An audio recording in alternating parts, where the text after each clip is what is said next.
ఈ ఏడాది పుస్తకాలన్నీ మారిపోయాయి. కొత్త పుస్తకాలు కొనండని ఇంట్లో గొడవ పెడితే అన్నీ కొనేవాళ్ళు కానీ ఎక్కాల పుస్తకం మాత్రం కొనేవాళ్ళు కాదు.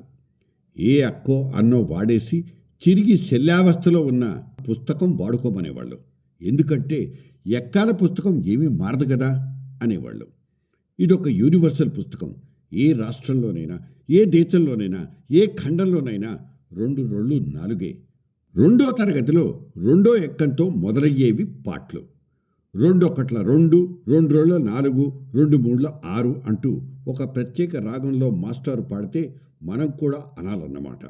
వేదాలు నేర్చుకునే వాళ్ళు కూడా అంత చక్కగా ఒకే రాగంలో మంత్రాలు చదవలేరన్నట్లుగా సాగిపోయేది ఆ రాగం. ఈ ఎక్కాల రాగాన్ని కర్ణాటక సంగీతంలో ఎందుకు చేర్చలేదో ఇప్పటికీ అర్థం కాదు. ఈ రాగంలో పాడితేనే శృతి, రాగం, తాళం ఏమాత్రం మార్చినా ఆ ఎక్కం నోటికొచ్చేది కాదు. అసలు అది బుర్రలోకి అంత సులభంగా ఎక్కదు కాబట్టే దానికి ఎక్కము అని పేరు వచ్చుంటుంది. అసలు ఎక్కాలంటే గుణకారం లేదని తెలియటానికి ఓ 2-3 ఏళ్ళు పట్టేది. అసలు ఇవి ఎందుకు కంటతా పట్టాలి మాస్టారు అని అడిగితే పెద్దయ్యాక ఉపయోగిస్తారా అనే సమాధానం వచ్చేది. 20 ఏళ్ళ దాకా కంఠస్థ పడితే కానీ పై క్లాస్కి పంపమని ప్రతి క్లాస్లో అందరికీ ఓ మాస్ వార్నింగ్ లాంటిది ఇచ్చేవాళ్ళు.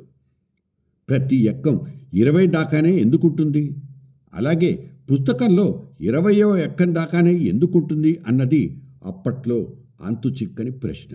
బహుశా మన సామర్థ్యం 20 దాకానే అని వాళ్ళు నిర్ధారించుకుని ఉంటారు. ఏ పనికైనా వాయిదా పద్ధతి ఉన్నట్లు రెండో క్లాస్లో 10 పదుల దాకా చాలనేవాళ్ళు.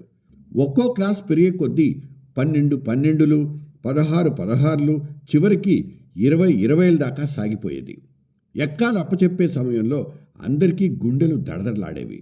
అప్పటిదాకా చదివిందే అయినా మాస్టారి దగ్గరికి వచ్చేసరికి 6 6లు కాస్త 42 అయిపోయేది. ఓ 2 బెత్తం దెబ్బలు కొట్టి మళ్ళీ మొట్టమొదటి నుంచి చదివి అప్పచెప్పు అని లైన్లో చివరికి పంపించేవాడు ఆయన. నెక్స్ట్ స్టేజ్లో కూడా ఎక్కాలు మోసం చేసేవి.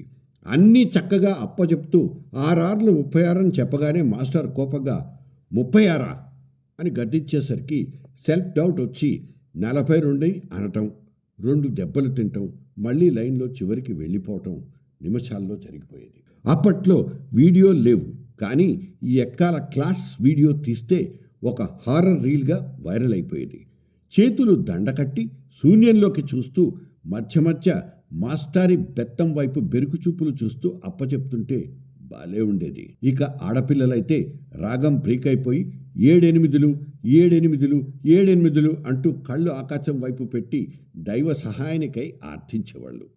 దేవుడు మాత్రం సహాయం మాట అటుంచి 2 చిన్న బెత్తం దెబ్బలు మాస్టారి ద్వారా ప్రసాదించేవాడు. ప్రతి క్లాస్లో ఒకళ్ళిద్దరు ఐన్స్టీన్లు ఉండనే ఉంటారు కదా. వాళ్ళు ఎప్పుడు కంఠస్థపడతారో తెలిసేది కాదు, కానీ టకటక అప్పచెప్పేసి వాళ్ళు ప్రపంచాన్ని జయించినంత గర్వంతో మిగతా వాళ్ళ వైపు జాలిగా చూస్తుండేవాళ్ళు. మనకి ఒళ్ళు మండిపోతున్నా ఏమీ చెయ్యలేని నిస్సహాయత. సరే, రాగాన్ని ప్రాక్టీస్ చేసో, కొండ గుర్తులు పెట్టుకునో, బండగా బట్టి పట్టో మొత్తానికి 20 ఏళ్ళ దాకా అప్పచెప్పామనుకోండి, వెంటనే మాస్టర్ రూల్స్ మార్చేసేవాళ్ళు. ఒకసారి తలకిందుగా అప్పచెప్పాలి అనేవారు. అంటే 20 ఏళ్ళు 400 నుంచి 2 దాకా అన్నమాట. పట్టుదలగా అది సాధిస్తే ఈసారి ర్యాండమ్గా అడిగేవాడు. 13 17 ఎంతనో, 18 13 ఎంతనో అడగగానే మనసులో రాగం పాడుకోవడానికి టైం పట్టేది. స్కూల్లో మాస్టర్లే కాదు, ఇంటికొచ్చిన చుట్టాలు పక్కాలు కూడా కనబడితే చాలు, ఎన్నో క్లాస్ రా నువ్వు, ఎన్ని ఎక్కాలొచ్చు, 12 14 ఎంత లాంటి ప్రశ్నలతో వేధించేవాళ్ళు.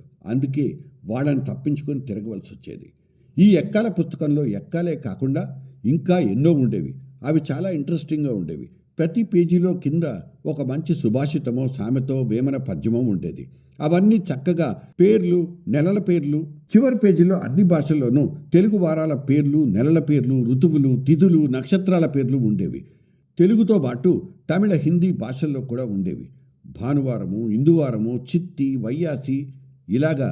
నిజానికి అన్ని రాష్ట్రాల్లో పల్లెటూళ్ళలో ఉండే వాళ్లకు దేశంలో తెలుగుతో పాటు వేరే భాషలు కూడా ఉంటాయని మొట్టమొదటిసారి పరిచయం చేసేది సరిగ్గా ఈ ఎక్కాల పుస్తకమే. అవి చదివేసిన విద్యార్థులు బహుభాషా కోవిదుల్లా ఫీల్ అయిపోయేవాళ్ళు.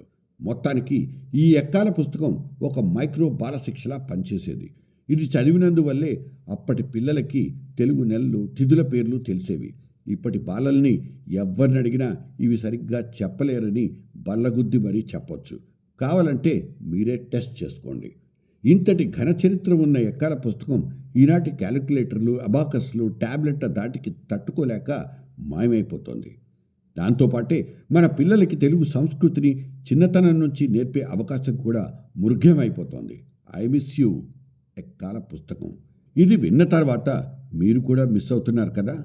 వెంటనే బజారుకి వెళ్ళి ఒక ఎక్కాల పుస్తకం కొనుక్కుని 20,000 దాకా తలకిందులుగా కంఠస్థ చేయండి. మొబైల్లో పాడు రీల్స్ చూస్తూ కాలక్షేపం చేసే కంటే ఇదే మంచిది. మైండ్ ఆరోగ్యంగా, ఉత్సాహంగా ఉంటుంది. All the best.